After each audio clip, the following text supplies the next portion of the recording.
a gentle invitation to those growing older alone. Have you ever woken up to silence so deep, it echoes?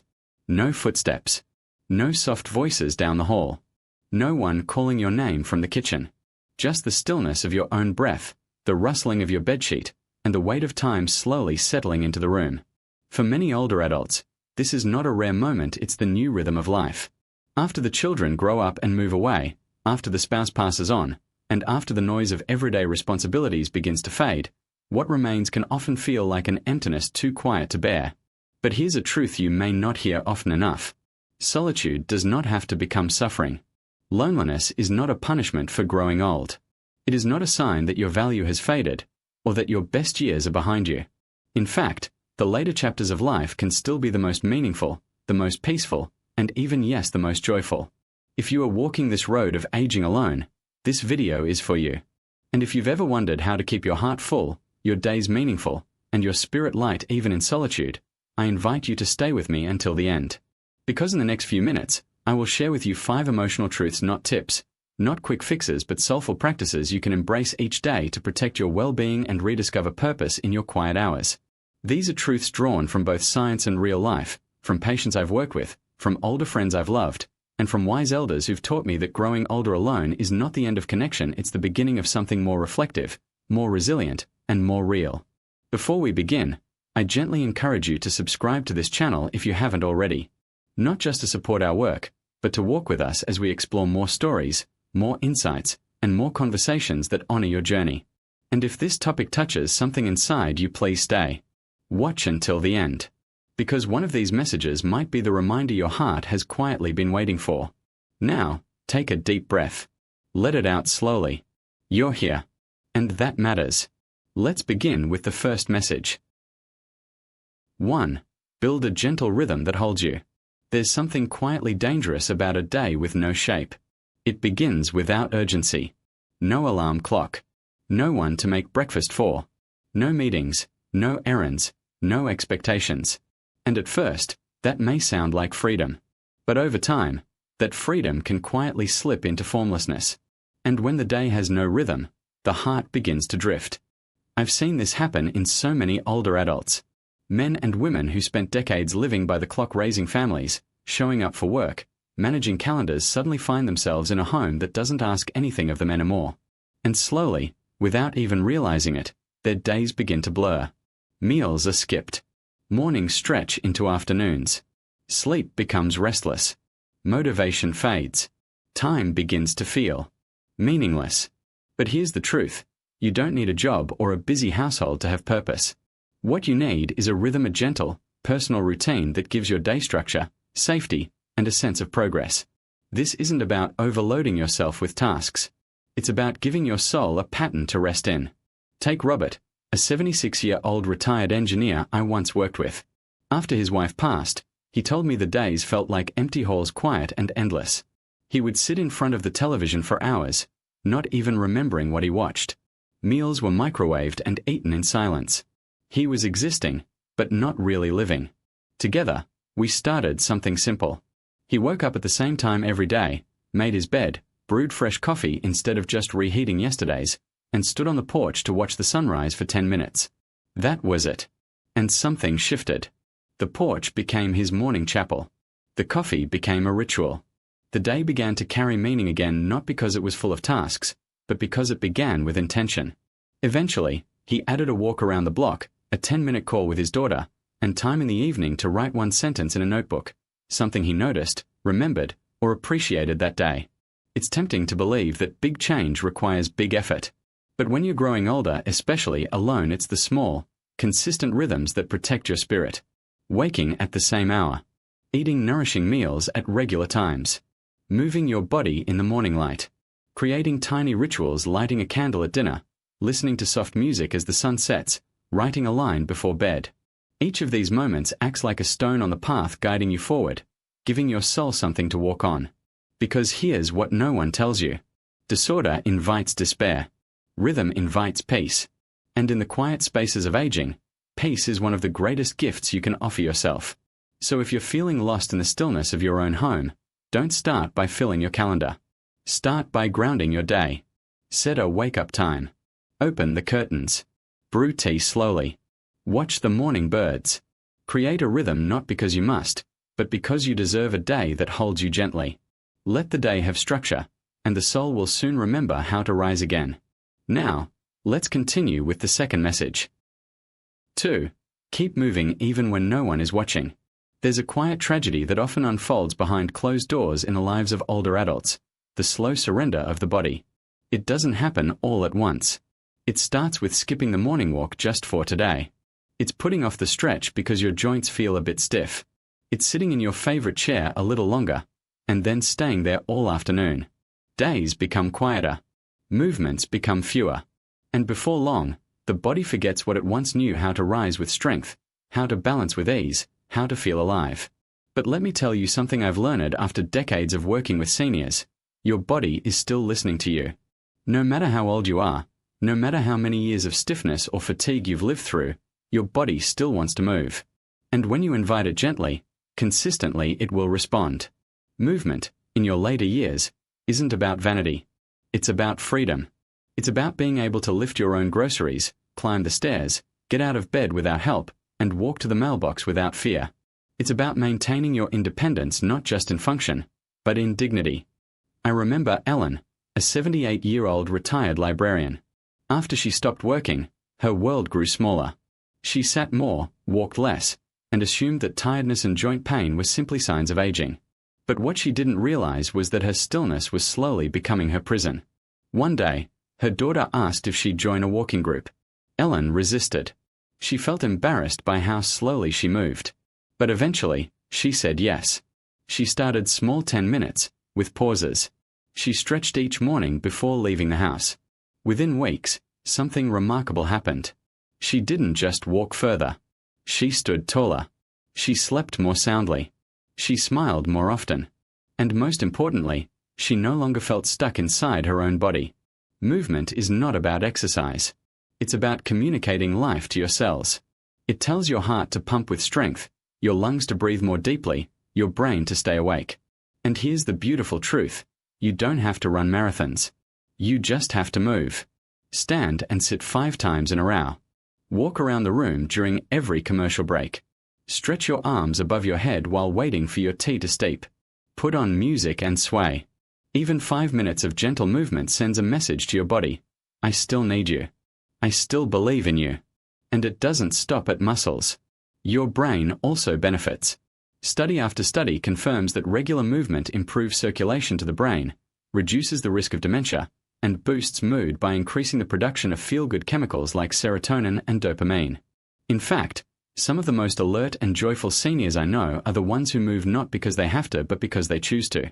So if today has been still and silent, I invite you to stand up right now, if you can.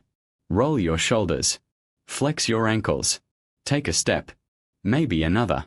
Not because someone is watching, but because your life is still yours to live, and your body, however imperfect, wants to carry you through it. Start small. Be consistent. Move with kindness. Your strength is not gone. It's simply waiting to be invited back. Let's move on to the third message. 3. Reach out before silence becomes your only companion. There is a kind of loneliness that doesn't announce itself. It doesn't come with tears. It doesn't always feel like sadness. It arrives slowly, quietly, almost respectfully. Like dust settling on an unused chair.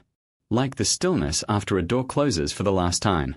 And for many older adults, especially those living alone, that kind of loneliness becomes familiar. You stop expecting the phone to ring. You stop noticing how many days have passed since your last conversation. You tell yourself you're fine, you're used to it. But deep down, something inside begins to dim. Not because you're weak, but because you were never meant to live this life alone in silence. Humans are wired for connection. The heart, the mind, the spirit, they all depend on contact. And not just the grand, deep relationships, but the small, everyday ones. A neighbor waving, a smile at the grocery store, a voice on the other end of the line that says, "I'm glad to hear from you." Let me tell you about Frank. Frank is 80 years old. A widower. For months after his wife passed, he spent his days watching television and his nights waiting for sleep. He didn't want to be a burden to his kids, didn't want to interrupt his friends' busy lives. He convinced himself he was okay. But inside, he was fading. One day, after forgetting why he had walked into the kitchen, he realized something deeper was wrong, not with his memory, but with his spirit. That's when he made a promise: one connection a day. Just one. A phone call. A letter. A chat with the man who delivered his mail. A friendly comment on a community page online. Within weeks, Frank's world shifted. His face lit up again. His energy returned. He even joined an online chess club and started mentoring a younger neighbor who had lost his father. He didn't change everything at once. He just opened the door, a little, every day. Social connection isn't about filling your calendar. It's about filling your spirit. Even the simplest conversations: how are you today? What are you cooking? Did you see the sky this morning? Can bring warmth and a sense of belonging. You may think your voice is no longer needed, but I promise you this: someone out there would be glad to hear it. In this digital age, staying connected is more possible than ever. You can video chat with a grandchild across the country. You can share photos and stories in online groups. You can write emails, send voice notes, or simply knock on a neighbor's door and say hello. If that feels overwhelming, start with something small. A message, a smile, a memory shared. Because when you reach out even gently, even awkwardly, you're not just fighting loneliness. You're reclaiming your place in the world. Connection isn't a luxury. It's not something we grow out of. It is as vital as food and air. And the good news? It's never too late to make a new friend. So if you've been quiet lately, too quiet, let this be your invitation. Someone out there needs your wisdom, your humor, your presence. But you have to be the one to say the first word. Your voice still matters. Use it. Now, let's continue with the fourth message. 4. Nourish your mind the way you nourish your body. There is a myth that quietly steals joy from many older adults. It says that growing old means growing dull. That forgetfulness is normal. That slowing down is inevitable. That the mind, like the body, is destined to fade. But I want to tell you a different story, one I've seen unfold time and again in the lives of seniors who choose curiosity over passivity. Because the truth is this: your brain is not finished growing. Neuroscience confirms what many elders have long intuited: your brain can continue to create new connections, even in your 70s, 80s, and beyond. It's called neuroplasticity, and it means that with the right kind of stimulation, your mind can stay vibrant, alert, and creative, no matter how old you are. But just like your muscles need movement, your brain needs challenge. It needs novelty. It needs small doses of difficulty, questions it doesn't yet know the answer to, and thoughts that stretch just a little beyond your comfort zone. Let me tell you about Janet. She was a 74-year-old former teacher who found herself drifting after retirement. At first, she relished the freedom. No alarm clock. No grading papers. But over time, something inside her began to dim. She watched more television. Forgot small things: her grocery list, her car keys, a neighbor's name. She began to wonder if something was wrong. But instead of succumbing to fear, she made a decision: to feed her brain like she had once fed her students, with care and curiosity. She started each morning with a crossword puzzle. She dusted off her old Spanish books and enrolled in an online beginner's course. She read mystery novels out loud, just to hear the rhythm of the language again. And slowly, something changed. Her focus returned. Her confidence bloomed.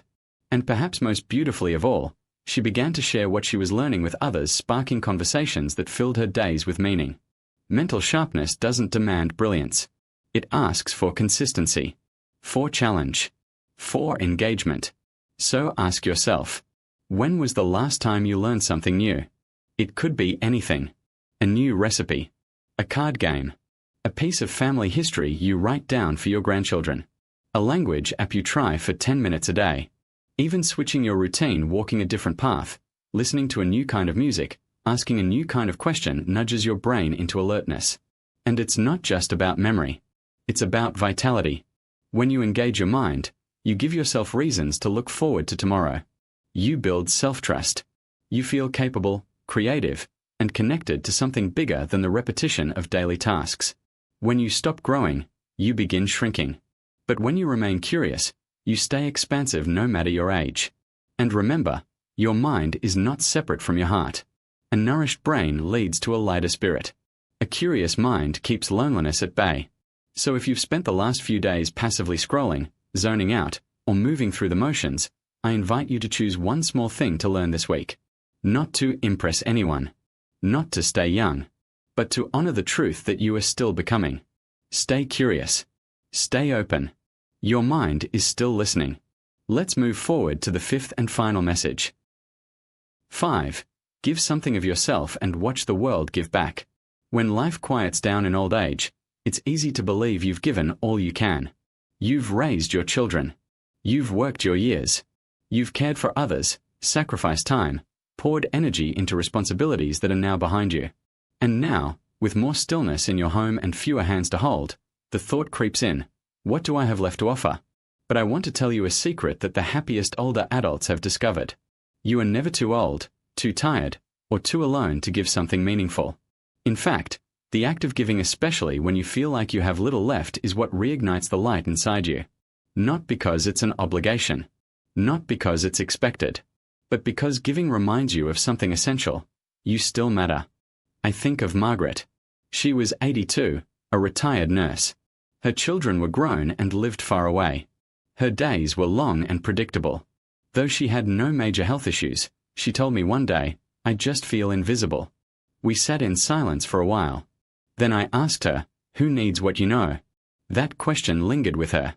The next week, she walked into her local food bank and offered to volunteer for 2 hours. She thought they might turn her away. Instead, they embraced her like family. She started packing boxes, chatting with other volunteers, sharing tips about healthy eating with younger moms who came in. She started to smile again softly at first, then fully. Soon, she was volunteering 3 days a week. Margaret didn't just find something to do. She found someone to be again. Giving doesn't have to be grand. You don't need to join an organization or sign up for a formal cause. Sometimes, giving looks like a calling someone you know is lonely, a writing letters to grandchildren and sharing stories they've never heard, a baking banana bread and leaving a slice for your neighbor, a commenting on an online support group to uplift someone struggling, a smiling at a stranger who looks like they haven't been seen in a while. Even the smallest acts say something powerful. I see you. I care. I am still here. And when you give like that without expectation, without reward, the world begins to open itself to you. Opportunities return. Relationships blossom. That invisible feeling begins to fade. Because people are drawn to kindness. Especially the quiet, wise kind that comes from someone who has lived, lost, and still chooses to love. Some of the most emotionally resilient seniors I've ever met are the ones who give every day not because they have to, but because they know that life becomes richer when it's shared. And here's something remarkable. Giving doesn't just help others. It protects you. Studies have shown that older adults who volunteer or engage in meaningful helping behaviors report higher levels of happiness, lower rates of depression, and even better physical health. Why? Because when you give, you remember you are not finished. You are not forgotten. You are still needed. So if you've been feeling useless lately, if the quiet in your home has turned into something heavier than peace, ask yourself this. What small thing can I give today? It doesn't have to cost money. It doesn't have to take hours. It just needs to come from the part of you that remembers you were born to connect. You have wisdom. You have compassion. You have stories, laughter, strength, softness. And someone, maybe someone you haven't even met yet, is waiting for exactly that. So give. And watch your world begin to bloom again. If you've stayed with me through these 5 emotional messages, I want to say something simple but deeply meant. Thank you. Not just for watching. Not just for listening. But for allowing yourself to feel, to reflect, to remember. The truth is, these conversations aren't easy. They touch places we've kept quiet for years. They stir memories, regrets, hopes we thought would buried for good. But that's the power of growing older with awareness. You no longer need to run. You no longer need to pretend. Because everything you've lived has led you here. To this moment.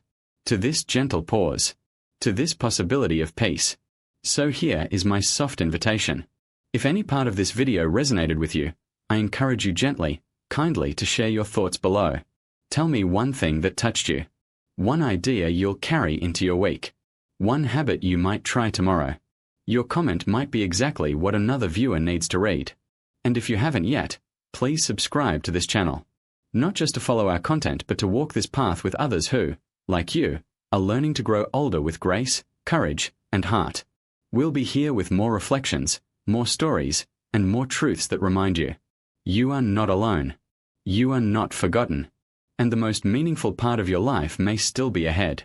Thank you for letting me speak into your day.